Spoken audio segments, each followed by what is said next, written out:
Me and L got into it. You know, I told L, I knock you out. He started using a few of my lyrics, like different compounds that I was using. That's when you make two words rap at the same time. Me and L start talking. The conversation goes super left, you know. Next thing I know, I'm in a tunnel. It was like a week later we found out that it was Big L. And I know niggas get mad when you tell these stories, but it's the truth. I'm not lying. I gotta take a lie detector test. I gotta go back to the first time. Let me tell you about Big L. This is what Big L did to me. I'm hanging in the studio with Mase. Big L's rise wasn't just fast, it was explosive, like a rocket blasting off. But no matter how high he climbed, the streets kept a grip on him that he could never fully shake. Before we got on, it was like L. You know, he was a guy. He took us everywhere. Yep. You know, all of that. Not everywhere, but to Bobito and different places to rap. And then when I got on, it was like the whole wave changed. It was like, this is what it looks like when a nigga really get on. Coming straight out of Harlem, his ties ran deep with a crew called NFL, run by his older brother Big Lee, and that connection pulled him straight into real-life street drama. Back in the day, one of the loudest whispers was about a serious beef between him and Mase. So me and L would get into it, and one time because you want me to tell a story, so I gotta tell a story. He started using a few of my lyrics, like different compounds that I was using. That's when you make two words rap at the same time. So I checked the nigga. Not just words, syllables. Yeah, syllables. He started using my syllables. I'm like, yo, L. So then Gruff laughing and all that. Gruff like, y'all need the box, you know? Gruff is like a mother. Gruff, that boy Gruff not aggressive. Yeah. L looking like, what? And now, fast forward to 2024, Mase finally decided to air it all out during the It Is What It Is podcast, putting their rocky history right on the table. What makes it even wilder is that Big L and Mase weren't just neighborhood faces. They were brothers in the same legendary crew, Children of the Corn, alongside Cameron, Bloodshed, and Herb McGruff. That squad was electric in '93. But even then, Big L stood apart. His wordplay on mixtapes was so sharp, it left the whole underground stunned. So then me and L start talking. The conversation goes super left, you know. And then next thing I know, I'm in a tunnel, and then nigga Fat Joe comes up. So hold on for people. Not a tunnel. That's a nightclub. Yeah, the nightclub, the tunnel. Right. So Joe come up to me. I'm looking like, and then Joe see me, and Joe's like, man, I ain't doing nothing to that. That's Mase, you know what I'm saying? That's something y'all got going on. Right. So that was that's first, but hold on. That was the first time. But hold on, just so the audience stayed on top. Yeah. Big L and Fat Joe was kind of in a clique together, Lord Finesse and Buck Digging in the crate. So yeah, it may have been something alluding to that. Just for the audience that doesn't know why Fat Joe would randomly. Yeah. So then he's running with Fat Joe. You know, he called him nigga. First he tried to talk to Party in him, but I knew Party in him. I knew Party Artie. That was nigga. Yeah, Party Artie. I think Party died, right? Yeah, he died. It was nice. Party was nice. In the Wally world. Yeah, he didn't know I knew them from basketball, so it wasn't gonna go no further than that. By 1995, Big L dropped his debut album, Lifestyles of Poor and Dangerous, and it hit like a bomb. The project instantly crowned him as one of Harlem's deadliest lyricists, with the streets giving him respect and even the critics bowing down. Big L was officially on a collision course with greatness. A couple months later, we get into it again about something, and I think it was over a chick or something, and then me and this nigga Sham is walking to like 41st Street. So just to put this story into perspective, we all chilled in this park on 39th Street. Yeah, we all chilling on 39th Street every day. So 39th to 40th, 40th to 39th. So we walking up 40th. So Mase is basically, I just want to keep up with your story. Yeah. He's basically saying he's leaving that area, going somewhere else. Yeah, leaving 40th Street. We got ices, you know, we just paid for the truck. All the kids getting free ice cream on 139th. They all got on Mase Day t-shirts, you know. So everybody's running up to the block like, yo, Mase is out there. So I parked my car on 40th And we just walking through the hood. So, and it was my first rollie I got, like iced out. The first one. So I get around the corner on 40th and I walk up 40th on 7th to 41st. And the Spanish just run out of nowhere like, yo, give it up. Nigga, I'm gonna kill both of y'all. And when you say both, who you was with? Me and Sham God. Sham God is the coach. Sham is standing like where his stat is. And people that know me know, they like, yeah, this nigga Mase play too much, bro. So he kind of got Sham. I'm looking at Sham like, he don't have me right. He got the gun on you. No, we play basketball, so we pause. We communicate with our eyes like, yeah, about to run. Oh, I got that look like, yeah. Right. Yo, okay. Sham got the don't leave me look. I'm like, Sharon got the look like, May stop playing.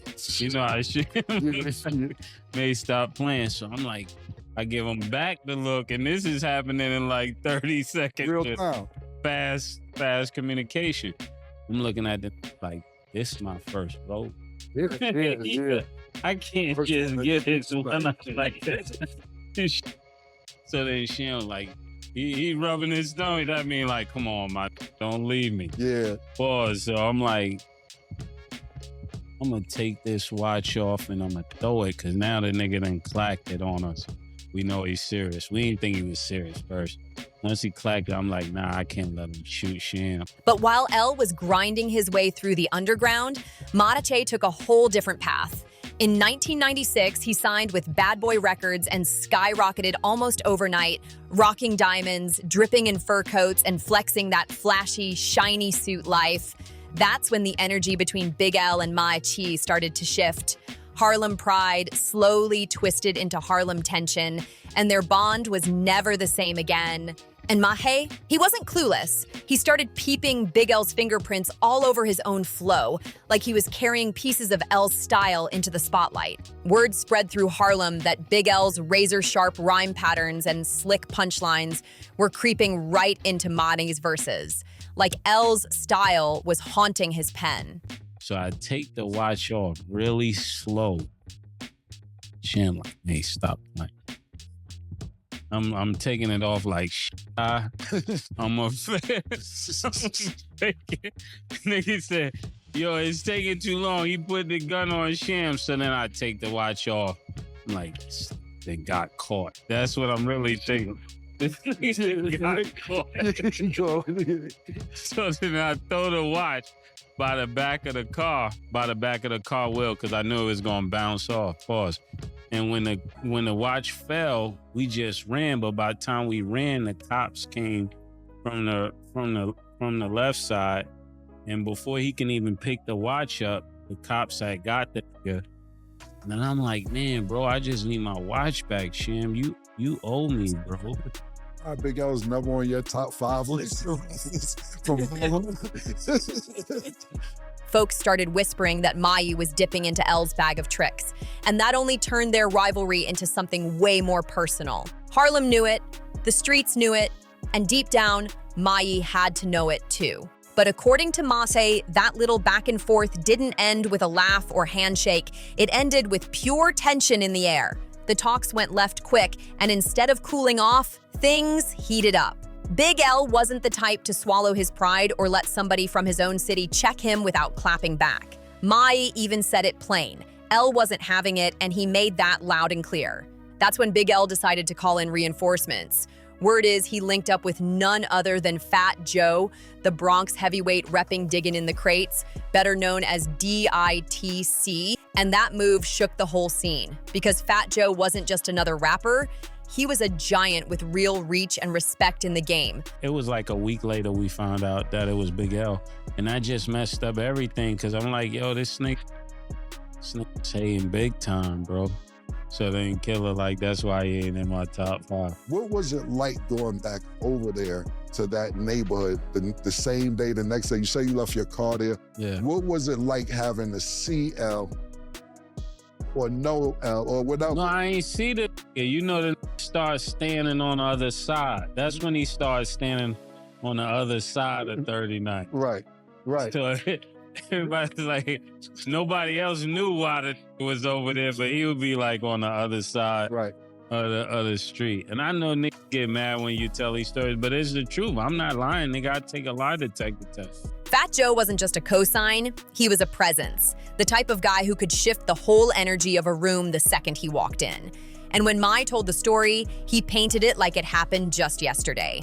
The vibe, the faces, the tension in the air. This wasn't just rap beef anymore. This was Harlem colliding with the Bronx.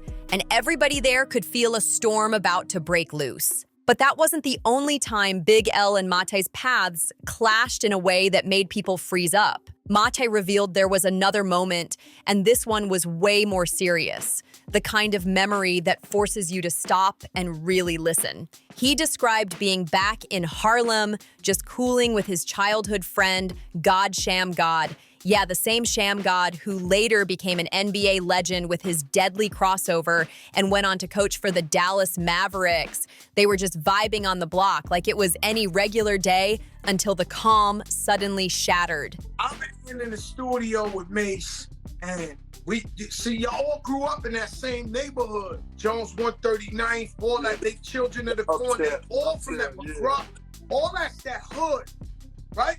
Yep. So I see Mase, he's in the studio, I hang out with him. I think you was there, I think Cam was there. We was laughing, telling jokes all night, popping shit. It was just the best time. And the next day, I'm in the tunnel, right? So I'm in the tunnel, you know how we are, Jim. I'm in there 20, 30 deep, whatever. So L come over to me, right? He like, yo, Crack, I need you. I said, yo, what's up? You know, Big L, my little brother. Yeah. I said, L, what's up? Nah. I got to holler at these niggas, this and this and that. Out of nowhere, chaos exploded. A robbery popped off right in front of them, flipping the whole vibe upside down. Harlem wasn't a stranger to crime, but seeing it go down that close, right in their faces, made the moment feel 10 times more dangerous. Mate broke it down, saying he had to think fast. In the middle of all that madness, he didn't panic. He played it slick, moving slow like he was buying himself time. First, he slid his watch off his wrist and dropped it smooth by a car tire, like bait to throw the stick-up kid off. Then, without hesitation, he took off running with Sham God right there at his side. The two of them sprinted down the block like their lives were hanging on every step. And just when it seemed like the whole thing could have turned tragic, luck came through. The cops were already nearby, and they swooped in quick. They managed to snatch up the wannabe robber not too far from where the whole mess kicked off. But what came next? That's what completely blindsided me. This is a joker moment, guys. So I follow him, and you know, we ready to catch wreck for L, 1,000,000%. He pulls up to Base and Becca, man. Oh, man. And I'm standing with L, and they grew up together, they brothers, and the nigga L started going off on me, and I felt like the biggest backstabber hypocrite in the world. I was hanging out with Mase the night before, and I'm sitting there like this, but you know, L blood, L the bloodline, digging in the crate, he blood. Out of nowhere, his phone started buzzing with calls from dudes locked up in the same jail as that stick-up kid, and what they told him was straight shocking. According to them, during a brutal jailhouse beatdown, the robber cracked under pressure and started spilling wild details. Word was, he claimed Big L himself had allegedly set the whole thing up from behind the scenes. Just picture that, not a random robbery gone wrong, but whispers that one of Harlem's sharpest MCs might have been pulling strings to line you up. For Machi, that wasn't just some rumor flying in the wind. It was the kind of accusation that made the whole city start buzzing with questions, suspicions, and side eyes. And then came the bombshell. Fat Joe later confirmed the whispers in an interview, dropping his own perspective on what really went down that night. He admitted he always had a gut feeling that Big L might have been orchestrating something behind the scenes, playing a dangerous game Mahe didn't even know he was part of. It started to look like the whole situation wasn't random at all. Fat Joe painted the picture crystal clear. He remembered Big L calling him up at the tunnel, saying drama was brewing and he needed backup immediately. And since Joe was tight with L through that DITC bond, he didn't even think twice. He pulled up deep with his crew, ready to ride if things got ugly. But the way Joe tells it, the vibe was off from the start. It felt bigger than just a simple Harlem dispute, like maybe even he was stepping into something heavier than he realized. That's why his words hit so hard. This wasn't gossip. This was Fat Joe putting his own name on the line, hinting that even he suspected Big L had some secret chess moves in play. Man, I remember Mase looked at me. Yo, he never trusted me again in his life. I was talking to him, but he was looking at me like he couldn't believe that shit. He was like, word. And when Joe finally pulled up, ready to stand shoulder to shoulder with L, the truth smacked him like a curveball. The so-called drama Big L needed backup for, it wasn't some random street beef, it was aimed directly at Mase. Joe admitted he felt blindsided, walking in ready to ride for his brother, only to realize the real target was somebody else entirely. But instead, Joe realized he had just walked straight into the middle of Harlem's most personal beef. The sense of betrayal was thick in the air, and Joe knew right then he had been pulled into something way deeper than he ever expected. He admitted that night left a stain on his relationship with Mase that never really faded. From that day on, he could feel it. Mase looked at him different, like the trust was broken for good. Even though Joe swore up and down that he had no idea what kind of storm he was stepping into, the damage was already done. Looking back, Joe called it one of the most twisted situations he had ever been dragged into. A moment where loyalty, friendship, Harlem street politics, and rap beef all got tangled together. He thought he was rolling out to support his DITC brother.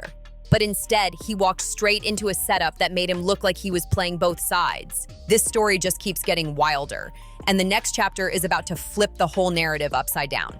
The secrets, the street politics, the betrayals, it's all stacking up for something even crazier than before. Trust me, you do not want to miss what's coming next, because the twists ahead are about to shake Harlem history to its core. Now let me hear your thoughts. Was Big L really pulling strings behind the scenes, or was it all just street whispers? Drop a comment, hit that like, share this with your people, and don't forget to subscribe. I'll catch you in the next one.